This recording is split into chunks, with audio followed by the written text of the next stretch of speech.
but it's also a failure of their social policies, right? Because there's not that much difference between the terrain vague and the Banlieue, right? So I think I would situate it, and I would want to learn more about his thinking about the relative failure of European, urban and political practices. And I think in this regard, Chemetoff in France, Bronzy in Italy, Koolhaas, they all have really a political critique of the failures of the state's top-down planning exercises. Yes. Okay. I have also a different question. Was Stalking Detroit related to Stalker in Rome? Were you aware of? Yeah, we were not aware of the Stalker group. Our primary reference was Tarkovsky. Okay. And so we came to know about the Stalker group in Rome when we were teaching in Rome. End of the 90s, beginning of the aughts. But no, Stalking Detroit was really a formulation that came out of our conversations as an editorial group in the mid-90s. And what we found in Tarkovsky's Stalker this depiction of, a formerly industrial, city that had been abandoned, and yet had this aura to it. So that was the primary reference. And then the secondary reference that we talk about in the introduction to the book was the idea of an activity where we're devoting unwanted and unrequited attention. Like we were the stalkers, basically. Detroit was our object of affection, and most people in Detroit were not interested in us to describe it in this way. Basically, that was the secondary reference. But no, we were not aware of the Rome group at that point. Because it's funny, I don't know if you're very much in contact with them, because one of their main references is also Tarkovsky, and one of their main ideas is also to approach terrain vagues without prior knowledge of what they want to do, and to open, to be completely aware while walking through these spaces. So it's interesting that... Yeah, I think they've done really interesting work. I think of them as more specifically, situationist than we are in that sense. But theirs is really an active social political project to get people to occupy the spaces of the city. I think it's a really interesting one. And it would never have occurred to us to name our group that. I think we called ourselves the committee for something. So we were kind of a committee, like a kind of working committee, like a kind of like you might be on a committee in the university or something. So it was meant to be slightly kind of officious. And I think with any other publisher, Stalking would have never made it into print. Like they would have forced to change the title. But because it was Actar and a Barcelona-based publisher, it's also notable here, of course, that our photographers we brought from Barcelona. Yes, exactly. That was also a question. Why? Sure. Why are they from Barcelona? Well, we felt first of all that we felt like the concept of the book was based in a concept of thick description. So there's an anthropologist, sociologist called Clifford Geertz, and he had this ethnographic anthropological practice, and it was his dealing with postmodernism in ethnography. Basically, he was arguing that we can no longer assume to have the kind of omniscient modernist, we're outside of the tribe as we're describing it anthropologically. But Geertz argued that we can't go fully relativist either, and that he argued for what he called, quote, thick description, which is describing a condition through a variety of different channels or media. And so we took that as a mandate. So we thought we would, our project was to describe Detroit, the conditions for urbanization in Detroit in the 1990s, and to do that through film, photography, critical essays, history, new projects, like as many different forms as we could. And in that, we wanted to commission new photography, and specifically by people that had not seen Detroit before. Okay. So we wanted to work with photographers who were outstanding, excellent at what they did, but who had kind of fresh eyes in a way, and for whom this would be new material. And so we found photographers who had worked with Actar. The pitch was, we'll work with a publisher and a group of photographers who have worked together before. Okay. What we had seen was that Akhtar had been publishing a series of books on cities. They had done one on Berlin. They had done one on Atlanta. Yes. And so we went to Akhtar, we went to Ramon, and we said, listen, we want to use the photographers, Monica Roseo, Jordi Bernardo from Barcelona that you've worked with, and we want to focus on Detroit. We want to do a special book on that topic. And they agreed. The Grant Foundation funded it. So it was important for us that the photography be just high quality, but from people that hadn't seen the city and could approach it with new eyeballs. Did it matter that they're Spanish? I think it mattered in two ways. It mattered on the one hand because they had had a lot of experience in photographing cities with Akhtar, so just the fact that they had been dealing with photographs of cities. And then secondly, that they had a cultural sensibility about what the city was, right? They understood the city as a cultural project. And so, landing from Barcelona and getting off a plane in Detroit, it kind of freaked them out, basically. I think in the same ways that, sometimes if you use like really old school techniques to draw a new condition, it can be revealing.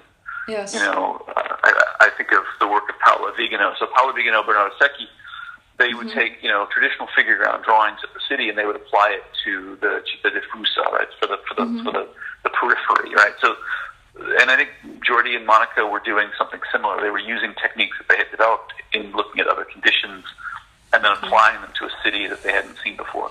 And have you thought of working with Manolo Laguilo or Basilico? Was that... It hasn't come up, but certainly open to it. I would say the next piece in the story for me is one of, Stalking Detroit certainly influenced the development and reception of landscape urbanism. And then the next conversation was then about shrinking cities, because Philip Oswald got funding from the German federal government and then launched this multi-year project where they basically said, let's look at shrinkage globally. And so there was now a discourse about shrinkage that we could have, in which Detroit was one case. Okay. Shrinking cities is a little bit lacking in my thesis, and I'm trying to include it, but I'm not really sure how to find a link with Ignacio's work. I don't know if you can help me with that. For sure the topics are linked, the ideas are there. But was, for example, Ignacio's essay inspirational to working on shrinking cities? Does it? Certainly, I could say that. I don't have any evidence that he was interested in shrinkage. He never wrote about it, so...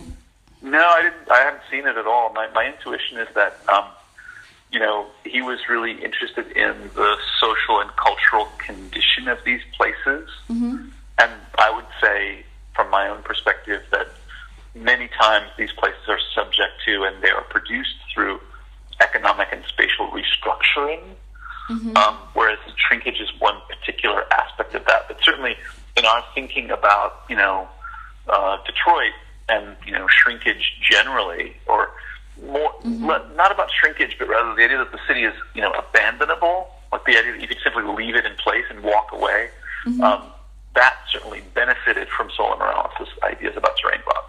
Okay. I could say that. And what about cities and sprawling cities? Could the same... Yeah. Could it also be related? I don't know. I haven't thought about it that way. I mean, I think there's something about the terrain bog which is also a psychological condition, right? It's really about the subjectivity of its inhabitants and the idea that it's not a sanctioned territory, that it's somehow meant to be between things and somehow not exactly coherent. I guess the shrinking cities thing that Philip Oswald did in the end ended up being much more kind of rational, less theoretical, and more like a kind of catalog. So I don't know really who's theorized abandonment in that way, but it's certainly Sola Morales' idea of terrain bog was certainly valuable to us as we were thinking about it. It gave us legitimacy when there were very few Europeans taking that kind of stuff seriously that we could find. Okay. And would you consider the work in Stalking Detroit and then the work in with the landscape urbanists to be a work of resistance? And I'm not specifying what I mean by resistance. I'm just... No. I think in both cases, we're trying to fashion theoretical lenses and projective lenses that are more specifically attuned to the conditions we find ourselves working in. Okay. Because I would say that it's also, these are also, they're critiques, right? They are critiques of other theories or other ways of working or other dominant modes of practice. But no, resistance puts too fine a point on it, I think, for me. Okay, because the work with the Stalker group, the collective Stalker, I mean, they clearly position themselves as activists. They even refuse to call themselves architects or urbanists. They really clearly say we're activists. We try to resist the hegemony of the city. We try to get awareness to the terrain vague and to raise collective awareness towards what can be done in these spaces and to the inhabitants of these spaces. So that's right. I think that they are indicative of and address their work toward a social and political project, whereas my audience are in the design disciplines. My audience are architects and urbanists, right? My interest is to fashion theoretical and projective lenses to be able to, respond to the conditions that we find ourselves working in. Whereas it's not a directly social project. I mean, there are societal benefits that accrue. There are political implications from it. I'm a reader of Hilbersheimer, and there are some problems. There are some examples where this doesn't work. I think that yes, I find Hilber's politics interesting in that sense. Okay. So he didn't imagine his work to be directly political or social, but rather, he worked through the dominant economy to kind of insulate people from the worst effects of a system that was problematic. Okay. All right. Now, on a different topic, were you in any way linked to the Anyone Corporation? To anyone? I did a. Yes. I did an essay in Log, and I'm friendly. I'm a kind of occasional pen pal with Cynthia. We know each other, and we kept track of what we've been doing. And I've read NA and I've read Log, and I've contributed a chapter to Log, and I was on the verge of contributing another chapter to Log, and I think I will do shortly. So I guess that's been the level of involvement that I've had. Okay. Because the Terrain Vague was first presented in one of the Anyone corporations between the 90s and 2001. And the first audience of the text was a Canadian audience of Montreal, at the CCA. And so you weren't there, were you? I was not there. Okay. I was not there. Okay. I can say that you can draw another line, right, in terms of like reception, venue, et cetera, et cetera. I think that if you look at Eisenman's, first of all, the Institute, yes, then Oppositions, yes, and then the series, and then Log. I think that you can draw that genealogy fairly tightly, right? The sort of American East Coast intellectual projects. And if you look at you might also put Michael Hayes' assemblage in that family tree, right? So if you draw basically what you have is the invention of East Coast theory through people that were, like George Baird or like Rem, basically educated abroad and came back, or like Frampton or like Eisenman who come back. I think that you can situate any project in that overall trajectory very, very easily and very comfortably.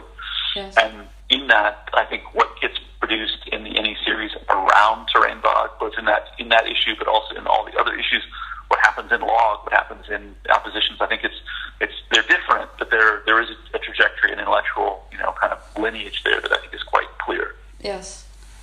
It's just, it seems that to be an axe that is almost perpendicular to the one I'm writing about, so they cross at some point, but the crossing is not as... Because I spoke with Davidson and I spoke with Peter Eisenman, and so it seems that the intersection is just very not very... I wrote a chapter on that. It's a bit difficult to situate this intersection and how much because I don't think the terrain vague topic and the theme really affected this other trajectory that you just mentioned. I think it happened to be there, and it helped. I don't have any evidence. I don't have any evidence that it did, but I would say this. I would say Sola Morales was of significant stature. That and I don't know the origin. I don't know who called who. I don't know if Sola Morales pitched it or she asked for it. But somehow, I think Sola Morales was already at that point an established international figure. He was the founder. He was a co-founder, actually, of Anyone Corporation. That's why. Yeah, and what I would look for if I were writing your dissertation, I would look to see where his fingerprints were. Did he visit the institute? Was he around oppositions? I haven't done that work, but I think that. It makes sense to follow those breadcrumbs a little bit. Yes. All right. Thank you. The other question I have for you is what languages beyond English has the essay appeared in? Because presumably at some point it was translated from English back to Spanish. Yes, actually, it's okay. It was first written by Ignacy de Sola Morales in Catalan. And then it was translated to Italian first, and then it was translated to English, and then it was translated back to Spanish and French, thanks to Quaderns. And then it was. Do you know if Ignacy did he do the English translation himself, or was there a translator? There was a translation company. Really? He never mentions that, but I found it in his archives. There's a back and forth between him and a translation company in Spain, in Barcelona, I think. That's really interesting. Yeah. So it was translated by just some company that does all sorts of different fields, and he must have cleaned it up, and he must have edited it at the end and been happy with it, obviously. Yes, and they were actually behind most of his English writing. So he wrote almost everything in Catalan. Yes. What's the formulation for terrain vague in the original Catalan? Is it Catalan? Terrain vague as well. Huh. Yeah. Just cool. A second. See, I think you have to do the book, Yasmin. I've decided that you need to do the book. Sorry? That I need to do the book? I've decided that you need to publish the book because there is an audience that needs to know about this. Oh, I'd love to. I just honestly, personally, I think the work is still weakly written. So I hope that maybe by December it will be better.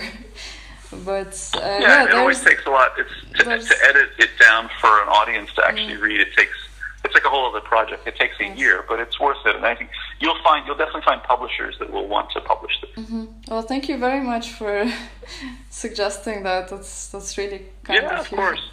No, I'm happy to help in any way. I appreciate the seriousness with which you take the topic, and I'm always happy to help out. So I need to step off in a minute. If you've got anything else that's on your mind. No, I think it's okay. Maybe if I have a question or two, can I send you an email if I missed of course. any points? I mean, it won't be long. It would be just a couple of questions, perhaps. Of course, please do. And when you have the dissertation defended, please share it with me. I'd love for my students to be able to read it. And yes. The next time I'm in Switzerland, I'll buy you a cup of coffee. Oh, definitely! Please let me know. It would be great to meet you in person, because talking like this is great, but in person would be even better. Yes. Yeah, it's a little bit easier. All right, Yasmin, thank you so much. No, thank you for your time. Have an enjoyable rest of your evening. Thank you. You too. Okay, ciao. Bye. Ciao. Bye.